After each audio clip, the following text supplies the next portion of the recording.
नमस्कार विद्यार्थी मित्रांनो, माझं नाव सुहास भिसे. स्वागत आहे तुमचं सर्वांचं प्रदा करंट अफेअर्स मराठी या आपल्या मायबोली भाषेतील एज्युकेशनल यूट्यूब चॅनलमध्ये. विद्यार्थी मित्रांनो, आज आहे 15 मे 2024. आजच्या दिवसाचे जेवढेही चालू घडामोडीचे महत्त्वाचे टॉप प्रश्न बनत असतील ते सर्व प्रश्न आपण या व्हिडिओच्या माध्यमातून पाहणार आहोत. तरी सर्वप्रथम आपण जर नवीन असाल, पहिल्यांदा या चॅनलवरील व्हिडिओ पाहत असाल तर चॅनलला या ठिकाणी अवश्य सबस्क्राइब सुद्धा करून घेऊ शकता. ठीक आहे, चला तर मग आपण आजच्या व्हिडिओला सुरुवात करूया.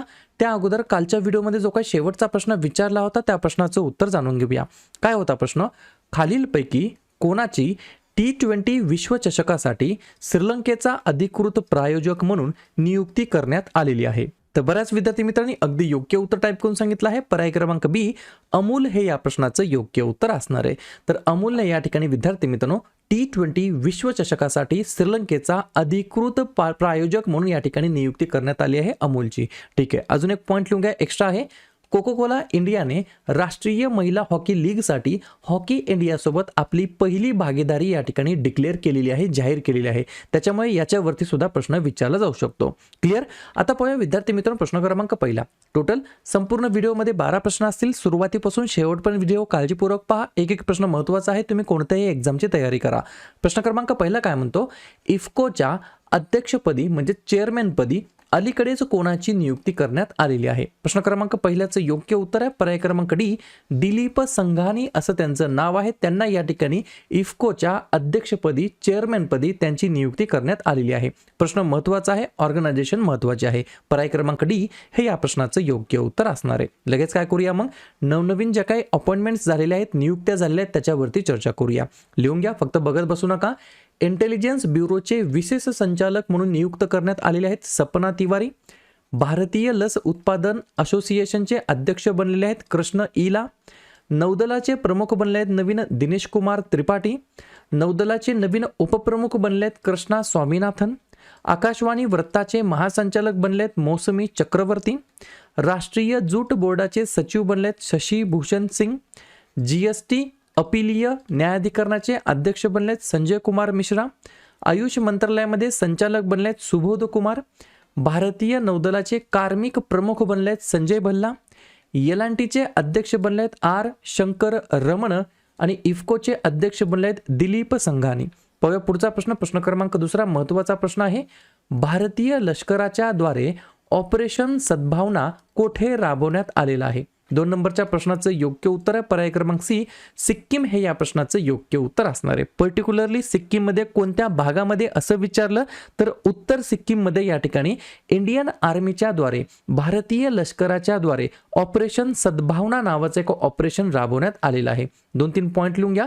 ऑपरेशन सद्भावना अंतर्गत भारतीय सैन्याच्या त्रिशक्ती कॉर्प्सने उत्तर सिक्कीममधील ग्लेशियर लेक उद्रेक पुरामुळे प्रभावित झालेल्या गावकऱ्यांसाठी मदत कार्य तसेच वैद्यकीय शिबिरे या ठिकाणी आयोजित करण्यात आलेली होती. याच्या व्यतिरिक्त एका वैद्यकीय शिबिरामध्ये 150 पेक्षा जास्त रुग्णांना गंभीर आरोग्य सेवा सुद्धा या ठिकाणी प्रदान करण्यात आलेली आहे. तर पर्याय क्रमांक सी, सिक्कीम हे या प्रश्नाचं योग्य उत्तर असणार आहे, ज्या ठिकाणी आपल्या भारतीय लष्कराच्या द्वारे ऑपरेशन सद्भावना राबवण्यात आलेला आहे. मग लगेच आपण काय करूया? वेगवेगळ्या ठिकाणी वेगवेगळे ऑपरेशन्स राबवण्यात येत असतात, त्याच्यावरती चर्चा करूया. लिहून घ्या. ऑपरेशन अजय हे आहे इस्रायल आणि हमास यांच्यातील संघर्षामध्ये अडकलेल्या भारतीयांना बाहेर काढण्यासाठी. त्रिनेत्र ऑपरेशन आहे लपलेल्या दहशतवाद्यांना समाप्त करण्यासाठी. ऑपरेशन सोल्की सुद्धा याच कारणासाठी आहे, लपलेल्या दहशतवाद्यांना समाप्त करण्यासाठी. ऑपरेशन सर्वशक्ती आहे पाकिस्तानाकडून होणाऱ्या दहशतवादी कारवाया रोखण्यासाठी. ऑपरेशन कामधेनू आहे गुरांच्या तस्करीच्या मुख्य सूत्रधारांना पकडण्यासाठी. ऑपरेशन इंद्रावती आहे हैती देशातून आपल्या नागरिकांना बाहेर काढण्यासाठी. ऑपरेशन संकल्प आहे हिंदी महासागर क्षेत्रामध्ये भारतीय नौदलाने सागरी सुरक्षेसाठी हे ऑपरेशन केलं होतं. बांबी बकेट ऑपरेशन आहे इंडियन एअर फोर्स म्हणजेच भारतीय हवाई दलाच्या द्वारे जंगलामधील आग विझवण्यासाठी हे ऑपरेशन राबवलेलं होतं. आणि ऑपरेशन सद्भावना आहे उत्तर सिक्कीम मधील ग्लेशियर लेक उद्रेक पुरामुळे प्रभावित झालेल्या गावकऱ्यांना मदत करण्यासाठी हे ऑपरेशन राबवण्यात आलेलं होतं. पुढचा प्रश्न क्रमांक 3. भारताचा स्टार भालाफेकपटू म्हणजे ज्याचं नाव आहे गोल्डन बॉय नीरज चोप्राने दोहा डायमंड लीग 2024 मध्ये कितवे स्थान पटकावलेलं आहे? तर 3 नंबरच्या प्रश्नाचं योग्य उत्तर आहे पर्याय क्रमांक बी, दुसरं स्थान या ठिकाणी पटकावलेलं आहे. कोण? तर या ठिकाणी गोल्डन बॉय नीरज चोप्राने. मग तुम्हाला जर असं विचारलं त्यांनी जो काही भाला फेकला होता तो किती मीटर पर्यंत या ठिकाणी फेकलेला होता? तर जो काही आपले नीरज चोप्रा खेळाडू आहेत त्यांचा जो काही भाला आहे तो त्यांनी या ठिकाणी 88.36 मीटर पर्यंत या ठिकाणी फेकलेला होता. मग हे दुसऱ्या क्रमांकावरती आले. पहिल्या क्रमांकावरती कोण आहेत? तर जेकचे खेळाडू आहेत जेकब वडलेज असं त्यांचं नाव आहे. फक्त 2 सेंटीमीटर या ठिकाणी जास्त त्यांनी भाला फेकलेला होता. म्हणजे जर सांगायचं म्हटलं तर 88.38 मीटर एवढं या ठिकाणी त्यांनी काय केलेलं आहे? भाला फेकलेला होता. 88.38 मीटर सकट जेकचे खेळाडू जेकब वडलेज हे या ठिकाणी प्रथम क्रमांकावरती आले दोहा डायमंड लीग 2024 मध्ये. आणि याच्यामध्ये दुसऱ्या क्रमांकावरती आलेले आहेत आपले नीरज चोप्रा 88.36 मीटर भाला फेकून. ठीक आहे, नीरज चोप्रा बद्दल बोलण्यात आलं. तर हे जे काय आपले गोल्डन बॉय आहेत नीरज चोप्रा यांच्याबद्दल काही महत्त्वाचे पॉइंट्स आहेत जे की ऑलरेडी एक्झाम मध्ये विचारलेले आहेत. जसं की यांचा जन्म झाला होता 24 डिसेंबर 1997 ला पानिपत हरियाणा या ठिकाणी. डायमंड लीग जिंकणारा भारतातील हा पहिला खेळाडू आहे. 2020 मध्ये जे काही टोकियो ऑलिम्पिक झाले होते त्याच्यामध्ये त्यांनी गोल्ड मेडल पटकावलेलं होतं 87.58 मीटर भाला फेकून. 2023 मध्ये जे काही एशियन गेम्स झाले होते चीनमध्ये त्याही ठिकाणी सुवर्ण पदक पटकावलेलं आहे. 2018 मध्ये अर्जुन पुरस्काराने सन्मानित करण्यात आलं. 2020 मध्ये विशिष्ट सेवा पदकाने सन्मानित करण्यात आलं. 2021 मध्ये मेजर ध्यानचंद खेलरत्न पुरस्काराने सन्मानित करण्यात आलं. 2022 मध्ये परम विशिष्ट सेवा पदकाने सन्मानित करण्यात आलं आणि 2022 मध्ये पद्मश्री पुरस्काराने सुद्धा सन्मानित करण्यात आलं. या ठिकाणी गोल्ड मेडल या ठिकाणी पटकावलं होतं यांनी टोकियो ऑलिम्पिक मध्ये. म्हणूनच या ठिकाणी नॅशनल जेव्हलिन थ्रो डे म्हणजेच राष्ट्रीय भाला दिवस म्हणून आपण दरवर्षी साजरा करत आहोत 7 ऑगस्टला. या सर्व गोष्टी तुम्हाला व्यवस्थितपणे लिहून घ्यायच्या आहेत. पुढचा प्रश्न क्रमांक 4. कोणत्या देशाचे चाबहार बंदर चालवण्यासाठी भारताने 10 वर्षाचा या ठिकाणी करार केलेला आहे? 4थ्या नंबरच्या प्रश्नाचं योग्य उत्तर आहे पर्याय क्रमांक ए, इराण हे या प्रश्नाचं योग्य उत्तर असणार आहे. खूप चांगली या ठिकाणी अचिव्हमेंट ही मानली जात आहे. तर इराण देशामध्ये चाबहार नावाचं एक पोर्ट आहे, बंदर आहे, ते चालवण्यासाठी भारताने 10 वर्षाचा या ठिकाणी ॲग्रीमेंट केलेला आहे, करार केलेला आहे. बंदर म्हणजेच पोर्टवरती बऱ्याच वेळेला या ठिकाणी डायरेक्ट प्रश्न विचारले जातात. तर मग भारतातील जे काही मेजर पोर्ट्स आहेत त्याच्यावरती प्रश्न बऱ्याच वेळेला विचारले आहेत. याच्यावरती आपण एकदा रिव्हिजन टाकूया. जसं की चेन्नई बंदर आहे तमिळनाडूमध्ये, कोचीन बंदर आहे केरळमध्ये, दीनदयाल बंदर आहे गुजरातमध्ये, जवाहरलाल नेहरू बंदर आहे महाराष्ट्रामध्ये, कामराजर बंदर आहे तमिळनाडूमध्ये, मुरगाव बंदर आहे गोव्यामध्ये, मुंबई बंदर आहे महाराष्ट्रामध्ये, नवीन मंगलोर बंदर आहे कर्नाटकमध्ये, पारादीप बंदर आहे ओडिसामध्ये, श्यामाप्रसाद मुखर्जी बंदर आहे पश्चिम बंगालमध्ये, विशाखापट्टणम बंदर आहे आंध्र प्रदेशमध्ये आणि VO चिदंबरनार बंदर आहे तमिळनाडू या राज्याच्या अंतर्गत स्थित आहे.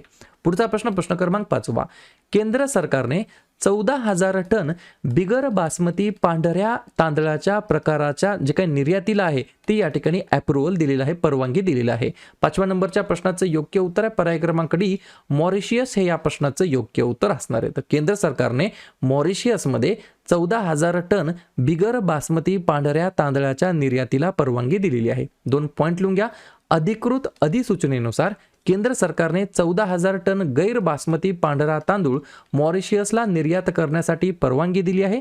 उल्लेखनीय म्हणजे देशांतर्गत किमती रोखण्यासाठी आणि देशांतर्गत अन्न सुरक्षा सुनिश्चित करण्यासाठी जुलै 2023 मध्ये गैर बासमती पांढऱ्या तांदळाच्या निर्यातीवरती बंदी घालण्यात आलेली होती. ती या ठिकाणी परत या ठिकाणी निर्यात करण्यासाठी परवानगी दिलेली आहे. या दोन्ही गोष्टी कन्फ्युजिंग करणाऱ्या आहेत, व्यवस्थितपणे लिहून घेण्याचा प्रयत्न करा. पुढचा प्रश्न क्रमांक 6. ईदशिशा नोगरांग यांची कोणत्या राज्याच्या पहिल्या महिला पोलीस महासंचालक, ज्याला आपण बोलतो डीजीपी म्हणून, यांची नियुक्ती करण्यात आलेली आहे? 6व्या नंबरच्या प्रश्नाचं योग्य उत्तर आहे पर्याय क्रमांक सी, मेघालय राज्याच्या पहिल्या महिला पोलीस महासंचालक म्हणून इदशिशा नोगरांग यांची नियुक्ती करण्यात आलेली आहे. प्रश्न का महत्त्वाचा आहे लिहून घ्या. ईशान्येकडील कोणत्याही राज्य पोलीस दलामध्ये डीजीपी बनणाऱ्या या पहिल्या महिला अधिकारी आहेत. त्याच्यामुळे हा प्रश्न कदाचित विचारला जाऊ शकतो. एक तर तुम्हाला यांचं नाव विचारलं जाईल, नाव लिहून घ्या.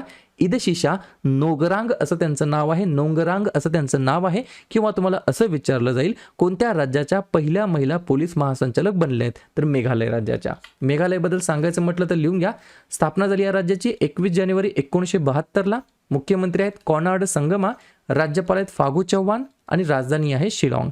3 महत्त्वाचे राष्ट्रीय उद्यान आहेत, नोकरेक, बालपक्रम आणि बागमारा. आणि 3 महत्त्वाचे धरण आहेत, लेशका, मावफालांग आणि क्रेम. पाहूया पुढचा प्रश्न, प्रश्न क्रमांक 7वा. नेपाळची गिर्यारोहक कामी रीता शेर्पा यांनी टिंबटिंब वेळेस एव्हरेस्टवरती चढाई केलेली आहे. 7व्या नंबरच्या प्रश्नाचं योग्य उत्तर आहे पर्याय क्रमांक बी. खरंच कमाल आहे, 29 वेळा या ठिकाणी एव्हरेस्टवरती चढाई केलेली आहे. आणि आता जो काही लेटेस्ट आकडा आहे तो 29 व्यांदा या ठिकाणी एव्हरेस्टवरती चढाई केलेली आहे. एव्हरेस्ट हे जगातील सर्वात उंच शिखर आहे, ज्याची उंची 8,848 मीटर आहे किंवा 29,031 फूट एवढं या ठिकाणी फुटामध्ये म्हटलं तरी काय हरकत नाही. आणि 29 वेळा या ठिकाणी त्याची या ठिकाणी काय केलेलं आहे, सर केलेली आहे, चढाई केलेली आहे. कोणी, तर नेपाळचे गिर्यारोहक आहेत कामी रीता शेर्पा असं त्यांचं नाव आहे. पुढचा प्रश्न, प्रश्न क्रमांक 8वा. टिंबटिंब या कंपनीने ड्रोन दीदी पायलट प्रोजेक्टसाठी MSDE सोबत सामंजस्य करार केलेला आहे. तर पर्याय क्रमांक ए, महिंद्रा अँड महिंद्रा हे या प्रश्नाचं योग्य उत्तर असणार आहे. 2-3 पॉईंट लिहून घ्या. नोएडा आणि हैदराबाद येथे ड्रोन दीदी योजनेअंतर्गत 2 पायलट प्रोजेक्ट्स आयोजित करण्यासाठी यांनी डिक्लेरेशन केलेलं आहे. पंतप्रधान नरेंद्र मोदी यांनी नमो ड्रोन दीदी योजनेचा शुभारंभ केलेला होता. या नमो ड्रोन दीदी योजना अंतर्गत पीक निरीक्षण, खते फवारणी आणि बियाणे पेरणे यासारख्या कामांमध्ये मदत करण्यासाठी 15,000 महिलांच्या नेतृत्वाखालील बचत गटांना कृषी ड्रोनसह प्रशिक्षण आणि सुसज्ज करण्याचे सरकारचे याच्या मागचं मेन उद्दिष्ट आहे. पुढचा प्रश्न, प्रश्न क्रमांक 9वा. कुटुंबाचा आंतरराष्ट्रीय दिवस केव्हा साजरा करण्यात येत असतो? तर या ठिकाणी आजच्या दिवशी 15 मेला दरवर्षी विद्यार्थी मित्रांनो आपण या ठिकाणी कुटुंबाचा आंतरराष्ट्रीय दिवस म्हणून साजरा करतो. जर तुम्हाला असं विचारली 2024 ची थीम काय, लिहून घ्या. फॅमिलीज अँड क्लायमेट चेंज अशा प्रकारची थीम आहे 2024 साठी. प्रश्न कशा संदर्भात आहे, महत्त्वाच्या दिवसाबद्दल. तर लगेच काय करूया, मे महिन्यातील जेवढेही महत्त्वाचे दिवस आहेत त्याच्यावरती आपण एकदा रिव्हिजन टाकूया. जसं की 1 मेला 3 दिवस असतात, आंतरराष्ट्रीय कामगार दिवस, महाराष्ट्र तसेच गुजरात राज्याचा राज्य दिवस आणि उज्ज्वला दिवस. 2 मे जागतिक टुना मासा दिवस. 3 मे जागतिक पत्रकार स्वातंत्र्य दिवस. 4 मे कोळसा खाण कामगार दिवस. 7 मे जागतिक ॲथलेटिक्स दिवस आणि जागतिक दमा दिवस. जागतिक दमा दिवस असतो मे महिन्याच्या पहिल्या मंगळवारी. 8 मे जागतिक रेड क्रॉस दिवस. 11 मे राष्ट्रीय तंत्रज्ञान दिवस. 12 मे आंतरराष्ट्रीय परिचारिका दिवस. 14 मे जागतिक स्थलांतरित दिवस. 15 मे कुटुंबाचा आंतरराष्ट्रीय दिवस. 17 मे जागतिक दूरसंचार दिवस आणि जागतिक उच्च रक्तदाब दिवस. 18 मे जागतिक एड्स लस दिवस, आंतरराष्ट्रीय संग्रहालय दिवस आणि मे महिन्याच्या 3ऱ्या शनिवारी म्हणजेच 18 मेला यावर्षी आहे सशस्त्र सेना दिवस. त्यानंतर 21 मे दहशतवाद विरोधी दिवस.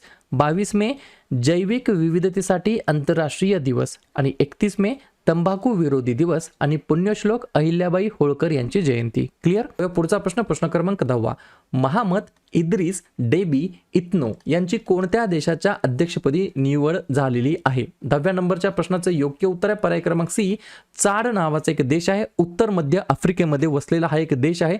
त्या देशाचे नवीन प्रेसिडेंट म्हणून या ठिकाणी महामत इद्रिस डेबी इत्नो यांची या ठिकाणी निवड करण्यात आली आहे. जसं की मी तुम्हाला आत्ता सांगितलं, चाड हा उत्तर मध्य आफ्रिकेमध्ये वसलेला एक भूपरिवेष्टित देश आहे. क्षेत्रफळाच्या बाबतीमध्ये आफ्रिकेतील 5वा सर्वात मोठा हा देश आहे, ज्याची राजधानी NDJMENA असं त्याची राजधानीचं नाव आहे आणि चलन वापरलं जातं CFA फ्रँक असं त्या करन्सीचं नाव आहे, चलनाचं नाव आहे. पुढचा प्रश्न, प्रश्न क्रमांक 11वा.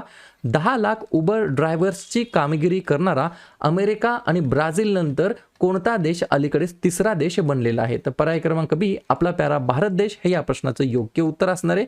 अमेरिका आणि ब्राझील या 2 देशाच्या नंतर 3 नंबरला या ठिकाणी आपला भारत देश बनला आहे. कशासाठी? तर 10 लाख उबेर जे काही ड्रायव्हर्स असतात त्यांना अपॉइंट करण्याची जी काही कामगिरी करणार आहे तो तिसरा देश बनलेला आहे. अशा प्रकारे शेवटचा प्रश्न क्रमांक 12वा, व्हिएतनाममधील आशियाई ओपन पिकलबॉल चॅम्पियनशिपमध्ये भारताने किती सुवर्ण पदके जिंकली आहेत? तर पर्याय क्रमांक ए टोटल या ठिकाणी 3 सुवर्ण पदके जिंकलेली आहेत. 2 पॉईंट लिहून घ्या. व्हिएतनाममध्ये या ठिकाणी हे आशियाई ओपन पिकलबॉल चॅम्पियनशिप झाली होती. त्याच्यामध्ये झालेल्या आशियाई ओपन पिकलबॉल स्पर्धेमध्ये भारताने सुवर्ण आणि 2 कांस्य पदक या ठिकाणी जिंकले आहेत. या गोष्टी तुम्हाला बिलकुल विसरायच्या नाहीयेत. क्लिअर? तर अशा प्रकारे विद्यार्थी मित्रांनो हे होतात 12 प्रश्न. उपक्रम कंटेंट हा जो काही प्रयत्न आम्ही सुरू केलाय मराठी भाषेमध्ये हा कसा वाटतो नक्कीच कमेंट करत चला.